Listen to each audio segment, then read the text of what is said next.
Welcome to the Soar podcast, the place for creative entrepreneurs with limitless dreams and unconventional stories. I'm your host, Hyde, founder and business mentor at Chiron Consulting and CEO and senior copywriter at Cornell Content Marketing. My goal is to bring you stories of what's possible so you can never tell yourself that your dreams are impossible.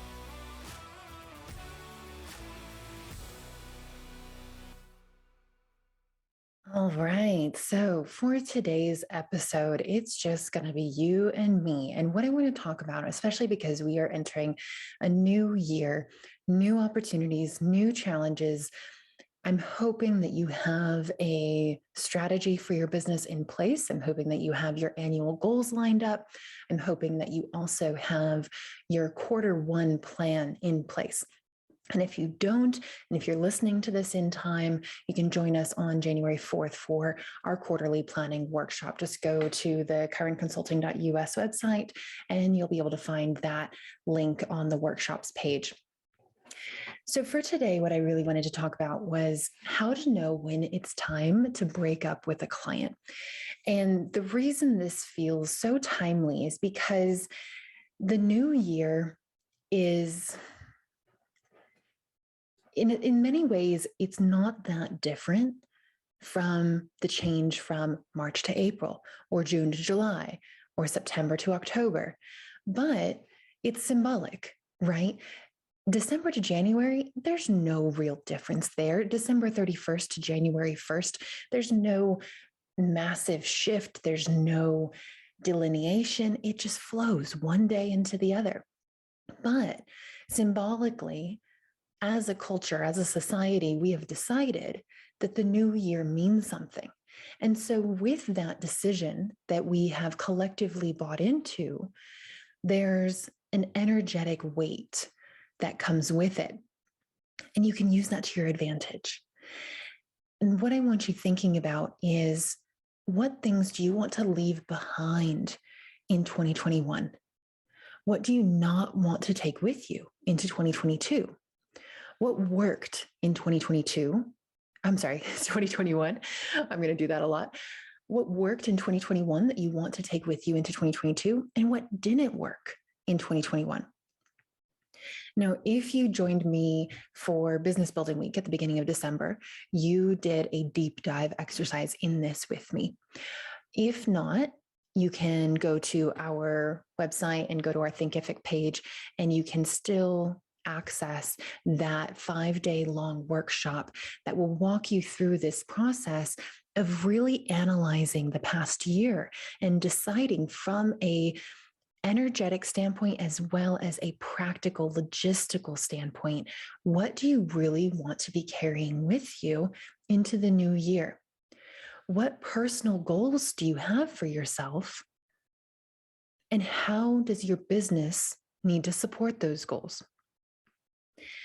And oftentimes it's during this work, it's during this process, this reflection, this introspection, this projecting forward, this visioning what we want our lives to look like, that we realize some of the client engagement, some of the projects, some of the relationships that we're in right now, we can't possibly see those still existing in our ideal future. There's just no room for them. They don't fit in. And you have a decision to make. It's either you're going to stay in that relationship, stay in that client engagement, keep working on that project out of obligation, out of fear, out of desperation mode, or what's the word I'm looking for? Scarcity. Out of scarcity mindset, thinking, well, what if I break up with this client and I can't find a new one? What if I break up with this client and I can't find anyone better? How do I say goodbye to this revenue in my business? Maybe I need to continue sacrificing my energy and my health and my happiness in order to continue having that revenue come in. But what happens when you do that is you're making a decision and you're signaling to the universe that this is something that you are willing to accept. You are willing to tolerate this level of misery, and it may be minimal or it may be severe, but something about it is not making you happy. And by you choosing that engagement, that money, that project over your happiness, you are lowering the bar for yourself. And by doing that, the universe will continue to deliver those lower bar circumstances. Now, this is easier said than done. And so I want to give you a few illustrations. Breaking up with clients is something that I have gotten very good at over my now 15 years of freelancing, of running my own business, of running my agency. And even though I've gotten very good at it to the point where I can end a client engagement, stay on really good terms with that person, make it a seamless process for everyone involved, make sure that the client feels like their needs are being met, that what is in their best interest is still the priority. And they don't just feel like I'm dropping them off a cliff. Even though I've gotten good at that, it's never easy. It is always hard. It is always emotional. It is always stressful. For example, in December, so just this past month, I broke up with two big clients. And we came to this decision within the business after doing our own version of Business Building Week. So Business Building Week was on December 6th through 10, and we met on December 3rd to do our own version of this. We look back at the past year, we see what worked, what didn't, what do we want to take with us, what patterns are emerging, what are we learning about ourselves and the business and the clients, and how do we also get to where we want to be? What is our big picture vision? What is our ultimate goal? And is what we're doing now going to get us there? By doing that, what we noticed as a team was that the client engagements that are working for us are subscription-based businesses. They are ones that fall within a set of 5 specific service categories. And they are ones that we can really templatize. They are ones that we have systems in place. We have processes. We have standard operating procedures that are documented. We have trainings for these projects. We have everything that we need to deliver on these projects with the highest standard, highest quality of service, but also in a way that doesn't demand extra time and energy from us because it's so templatized, because it's so systematized. We have these step by step processes in place. And so we then looked at our client roster and we noticed that there were 2 clients in particular who didn't fit into these line items of what worked. One of them is a company that I have been working with their CEO for 3 years. He has brought me along to 3 of his companies, and I have so enjoyed working with him. He's become a great friend. He's been a great source of referrals to other businesses that have been great clients for us.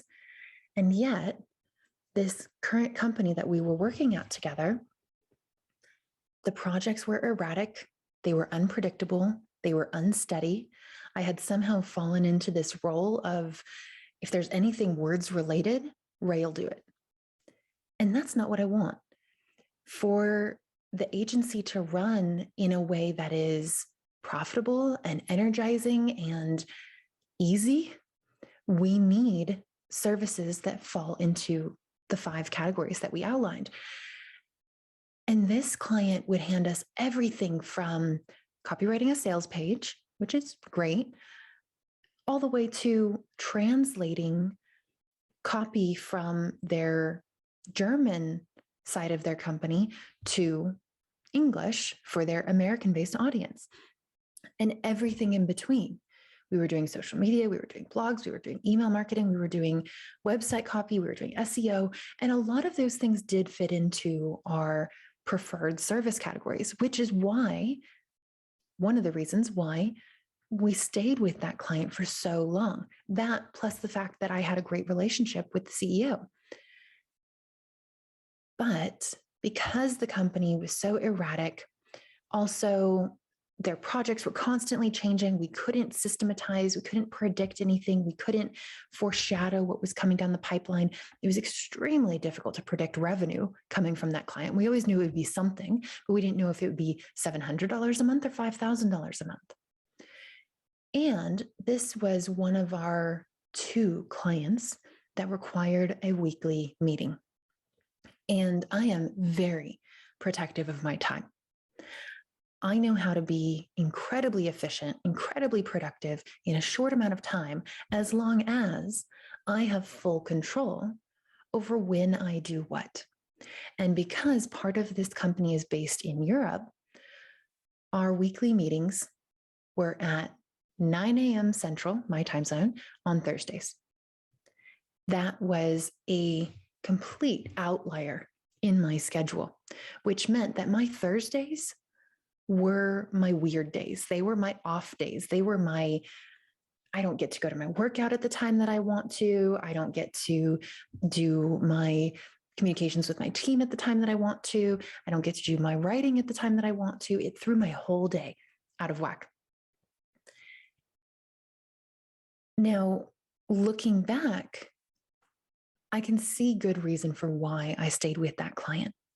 But as the new year approached, as we put our plan in place, as we set our goals for not just the next year, but the next 5 years, I realized that this client didn't fit in with that plan.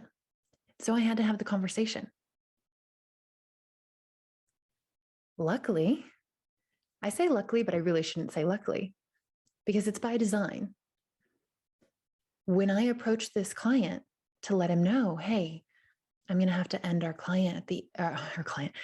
contract at the end of December. Not only was he completely understanding, but he also was having concerns about the way that the company was running because of the very things that I brought up. He shared my same concerns. And by me communicating those to him, not only did I get what I wanted, which is to not work within that company anymore and not have to do the Thursday morning meetings, not have to deal with the erratic and unpredictable projects and revenue, but also we got to bond over the fact that we were both struggling with the same pain points. And by the end of our conversation, I let him know, I'm really going to miss working with you. I've enjoyed the past 3 years. It's always been a blast working with you. And he said to me, oh, don't worry, we're going to work together again. Even though I was so afraid to go into that conversation thinking I'm going to lose a client, I'm going to lose a friend, I'm going to deal with conflict. Even though those were my worries going in, I was making the decision based on my gut, based on my intuition, based on the fact that this piece of my business, that this client, the space that this client was taking up, did not fit into the big picture of the entire puzzle that I'm assembling here within this operation. I trusted that and I knew it had to be removed. And it went my way. Now, you might think that that's just a fluke, but this has happened on numerous occasions. Another one that I broke up with in December. This was a client who we broke up with for very different reasons than the first. This was one who, and I'm sure that as you're listening to this, you can think of a client who's made you feel this way or an experience that you've had that's similar.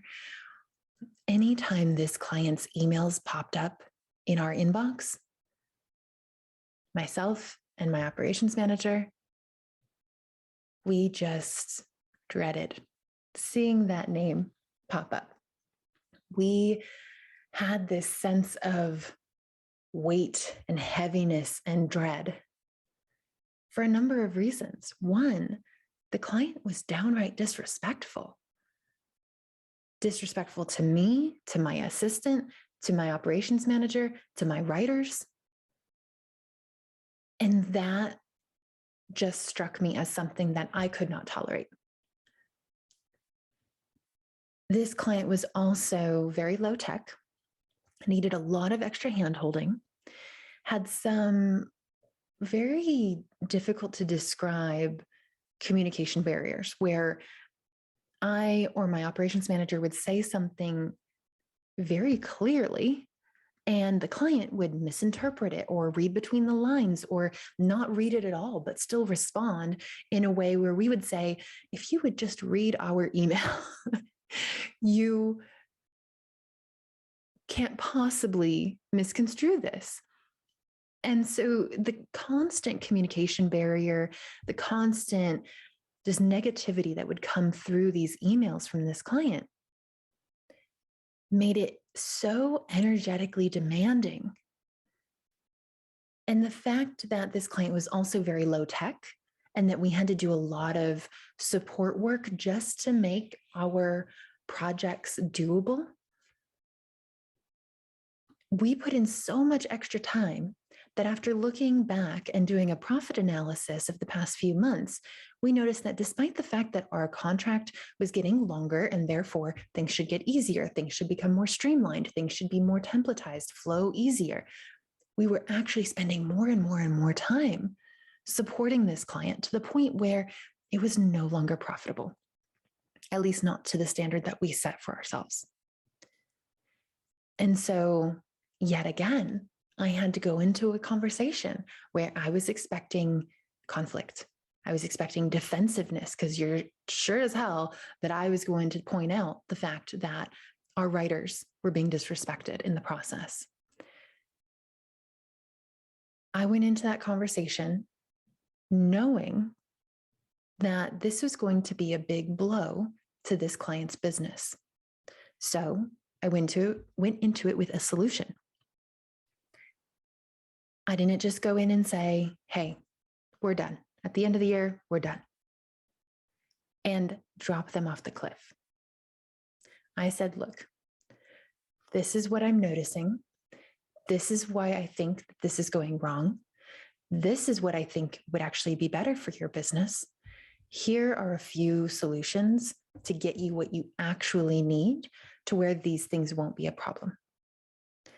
Not only was this client incredibly receptive, but also incredibly grateful that I had already done the thinking and the quote unquote heavy lifting of figuring out how this problem could be resolved for the company. Now, here I am on December 17th. I now have broken up with 2 clients. And now I'm thinking, okay, I have anywhere from $2,000 to $6,000, probably $2,000 to $8,000 a month that I need to replace in revenue for our company. By December 24th, I had signed 3 new clients. Why? Because the energetic lift, the weight off of my shoulders of knowing that I wasn't going to take these 2 client engagements with me into the new year allowed me headspace. It allowed me to be more positive. It allowed me to have an optimistic outlook as opposed to a pessimistic or cynical outlook. It allowed me to start daydreaming and fantasizing and getting excited about what's to come. I was grateful for the time I would have back in my schedule. I was grateful for the fact that our new, although smaller, client roster was going to be so much easier to handle. That energy, that vibe, that attitude attracted in 3 new perfect clients, 2 of which are subscription-based businesses, which is exactly what our team decided that we wanted more of going into 2022. So all of this is to say, and I could give you so many more illustrations. I probably have a half dozen of these from just the past 3 or 4 years, in addition to the 2 I just shared with you today, where when you decide, when you make a decision that is based on what future you would want, what future you is willing to do, what future you has the wisdom and the discernment to choose, not past you and not present version of you who might be afraid, who might be in scarcity mode, who might be looking at your bank account and going, how the fuck am I going to make this happen? When you set that aside and you look at, what do I actually want in the future? And does this thing that I'm doing right now help me to get there? If the answer is no, if the answer is future me, the me that I want to become, that business-minded, savvy, relaxed, confident, profitable, prosperous, financially free, financially comfortable, working only 20 hours a week, whatever it is, that version of you that you want to become, if that version of you wouldn't stay with this client, wouldn't put up with this client's bullshit, wouldn't bend and flex and sway and just do everything in your power to accommodate, then present you shouldn't either. Because the only way that present you is going to become future you is if you start making the decisions that future you would. That's how you become future you. That's how you become the person that you want to be. All right. So I'm going to leave you with that. As you head into 2022, as you start the new year, think about what is not serving you.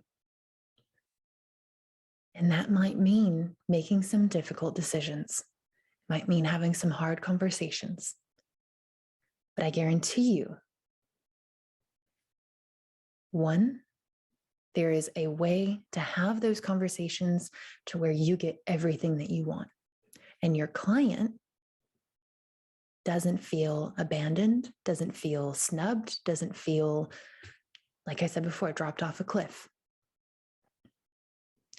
And I also guarantee you, number 2, that you will attract in more of what you want, more of the high bar, high standards that you're setting for yourself and that you're signaling to the universe that you will only accept and tolerate the very best, the things that fit perfectly with the way you want to be living your life and running your business.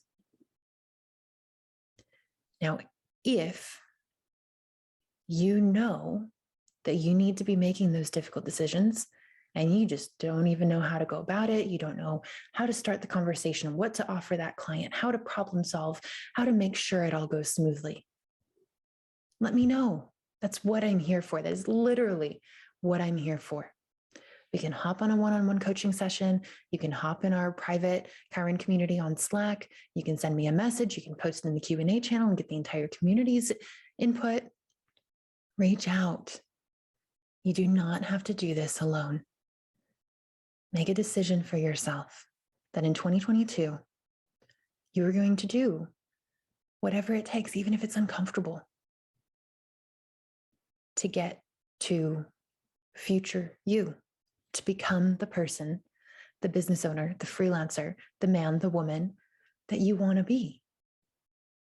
And sometimes, oftentimes, that involves asking for help. All right. Well, I hope to see you in our Q1 planning session on January 4th. I hope to see you in our Energy Aligned Success Schedule workshop on January 20th. I hope to see you in all the places and all the things that we do on Instagram, on Facebook, in Slack, in our private Chiron community. I hope to see you there. Cheers to an amazing 2022.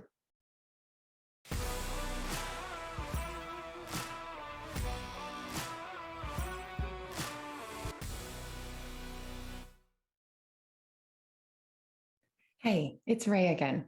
Thanks for listening. If you liked this episode, please subscribe and rate us on your favorite podcasting platform. We're on iTunes, Stitcher, Podcast Addict, YouTube, and more. And want to be a guest on the show or know someone who has an amazing story of entrepreneurship? Apply on our website at www.chironconsulting.us/podcast.